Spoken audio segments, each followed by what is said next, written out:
Hello, હાય, હું કિરણ Modi, wellness immigration. અમે સુરતની અંદર છેલ્લા 26 વર્ષથી સેવા આપીએ છીએ. અમારું મેઇન કામ સ્ટુડન્ટ વિઝા અને વિઝિટર વિઝાનું છે, જેની અંદર અમેરિકા, કેનેડા, ઓસ્ટ્રેલિયા, યુકે અને ન્યૂઝીલેન્ડ.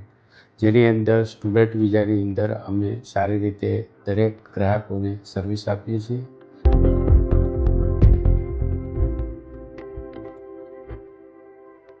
તો અમારા વર્લ્ડ વાઇડ 25,000થી વધુ કસ્ટમર સેટિસ્ફાઈડ છે. એના માટે તમે અમારી મુલાકાત કરી શકો છો.